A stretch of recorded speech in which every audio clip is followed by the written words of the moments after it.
Assalamualaikum semuanya. Kembali lagi di channel Sylvia Rahman, tempatnya belajar bahasa. Kali ini kita akan mempelajari materi tentang gagasan pokok dan gagasan penjelas. Untuk itu, silakan siapkan catatan dan jangan lupa di akhir pembelajaran kerjakan tugas yang telah saya berikan di Google Classroom. Setiap bacaan memiliki beberapa paragraf dan di dalam setiap paragraf memiliki gagasan pokok yang didukung oleh gagasan penjelas. Apa itu gagasan pokok dan gagasan penjelas? Yuk, kita belajar.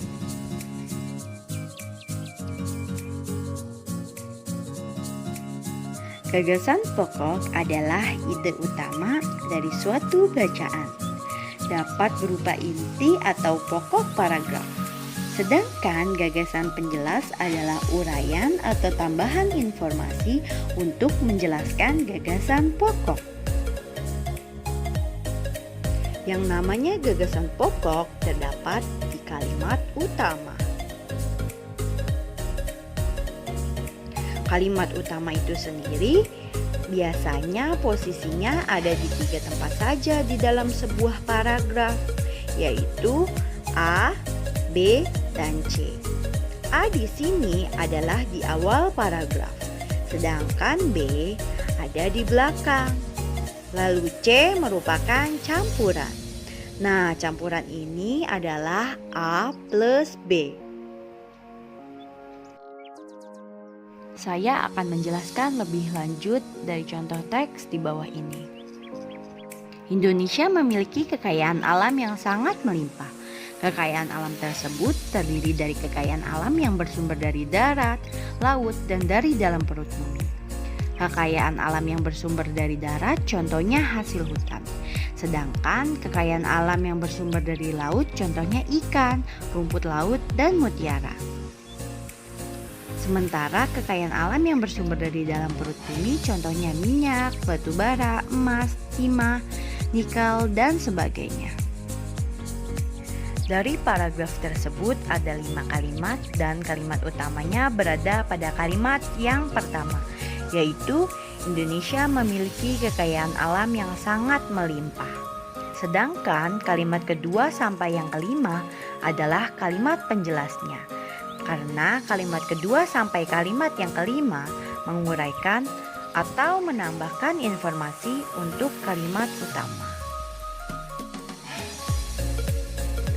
Misalnya tadi, kalimat utama dari paragraf tersebut adalah Indonesia memiliki kekayaan alam yang sangat melimpah.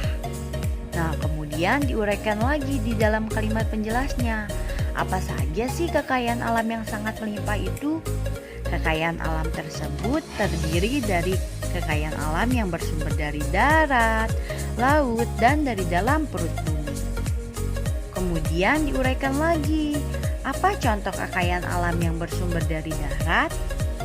Kekayaan alam yang bersumber dari darat contohnya hasil hutan. Lalu diuraikan lagi, apa contoh kekayaan alam yang bersumber dari laut? Sedangkan kekayaan alam yang bersumber dari laut contohnya ikan, rumput laut, dan mutiara. Lalu diuraikan lagi, apa contoh kekayaan alam yang bersumber dalam perut bumi? Sementara kekayaan alam yang bersumber dari dalam perut bumi contohnya minyak, batu bara, emas, timah, nikel, dan sebagainya. Selain berada di awal paragraf, kalimat utama bisa saja berada di akhir atau belakang paragraf.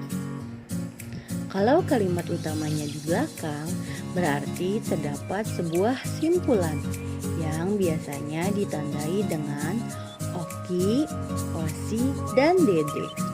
Tahukah kamu apa maksud dari oki, osi, dan dede? Oki di sini maksudnya adalah singkatan untuk mengingat oleh karena itu. Sedangkan osi di sini berguna untuk mengingat singkatan dari oleh sebab itu. Dan dede sendiri untuk mengingat singkatan dari dengan demikian. Pada pembahasan sebelumnya sudah saya katakan bahwa jika kalimat utama berada di akhir atau belakang paragraf, ditandai dengan adanya kesimpulan. Nah, pada contoh teks berikut ini, kita bisa lihat bahwa di akhir kalimat ada kata oleh karena itu. Artinya, pada teks ini, kalimat utamanya berada di akhir paragraf. Nah, dari contoh teks-teks tersebut diketahui bahwa jika kalimat utamanya berada di awal, artinya gagasan pokoknya pun berada di awal. Sedangkan jika kalimat utamanya berada di akhir atau belakang paragraf, artinya gagasan pokoknya pun berada di belakang atau akhir paragraf. Sekian pembelajaran hari ini. Sampai jumpa di pertemuan selanjutnya. Terima kasih.